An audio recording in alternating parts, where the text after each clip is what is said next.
Hello, hello. This is Tina Logassi from Prim Heirloom Designs, and today I want to share with you how to do the glasses for Mrs. Claus per my Whimsical Mrs. Claus pattern. Some things are easier explained by demonstration rather than just written text, so I think this will be a great way to show you how to do this along with some of the other tricky parts. So I'm starting with the head at this point. I give very detailed instructions how to size everything and get, how to apply the marker and such to make the features. So the next step after you get to here is cut a piece of wire. This one that I have is kind of a funny one, but it works well. I think it's a floral wire. It's like probably about a 24 gauge, and I liked it because it was white and I thought it was a neat look. But I mean, you could use whatever color. You could do copper glasses, you could do metallic red, depending on what you can find. And the big difference is depending on what size head you're doing, if you're going to do the ornament size versus the full size, that will change what you're actually wrapping the wire around to make the lenses. So I use a knitting needle. This one, I can't remember the size offhand, but it is listed in the pattern for the small Mrs. Claus head. And then for the larger head, I actually find this is a 3/16 tube from my turning tubes, and this is perfect. And I'm sure that you can find a 3/16 inch knitting needle. I just don't know what number it would be to wrap it around. So anyways, I'm starting with my my piece of wire, and I'm going to use this one because I wanted to make the glasses for the larger head. And I'm going to I've got a ruler here too. I usually eyeball this, but for demonstration purposes, this might be helpful for you.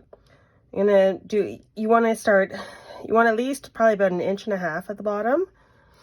And then you're going to wrap it. I apologize that I'm left-handed, so this will be backwards for a lot of people. But that's my first lens.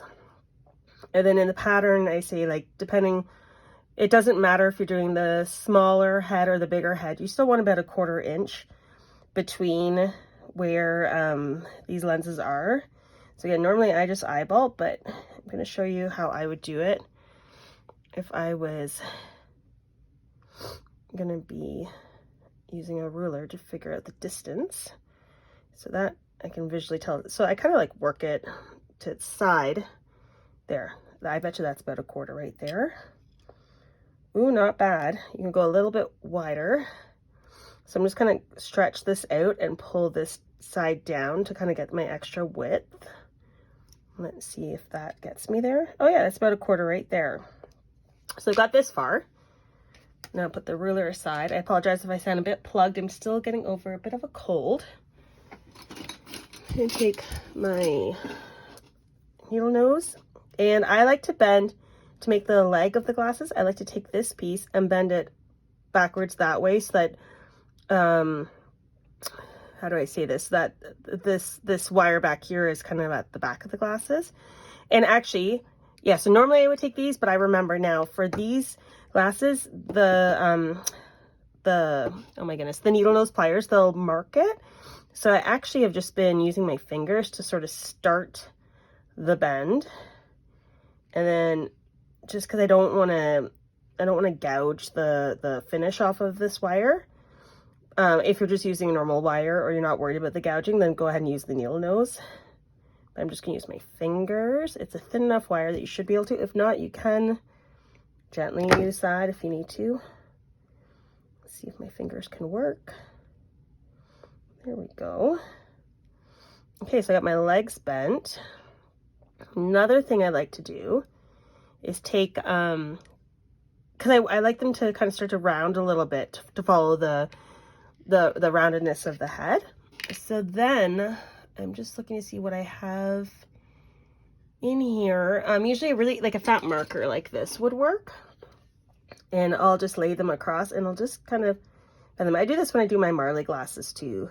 I bend it to give it a little bit of shape, and then I'll pull the legs out a little bit more so that this part ends up nicely kind of rounded, and then the legs will sort themselves out when we assemble it.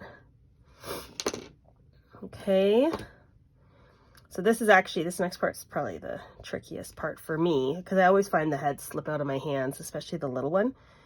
So this is all about, see how the wire kind of jumps around, because again, this is a coated wire, but I think it's worth the effort. And I'm just going to try to get them to where I think that they look good. I like them kind of to be towards, you know, I guess is that the bridge of your nose or a bit lower? Now the tricky part is that when you go to glue this, you want your glue to end up being behind where her hairline is going to be. So you actually kind of want to go as far back as you can. So I'm going to guess that's pretty good. So I'm going to try to go right over here with my glue gun. And I just do a nice big blob. Try not to get it on yourself because it can be quite hot, as I just accidentally did. I'm just going to let that dry just a little bit because I don't want to pull it off too soon. Pull my finger off, you can see it's attached to me a little bit. Doesn't have to be very pretty because that's going to be covered by the hair afterwards. And now I've got that one in position. I can kind of finagle this one around to where I want it. Probably there's good. And again, I'm just gonna use my fingers and glue it as far back as I can.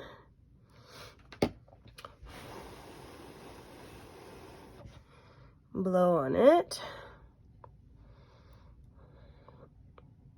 Okay. I mean, she's not perfect, but she will do just fine. You can kind of like move them around a little bit if they're uneven. Okay, and then the last step will be to take your wire cutters, and I just like to clip back here. And there you go. And then the next step after this is to start working on her hair.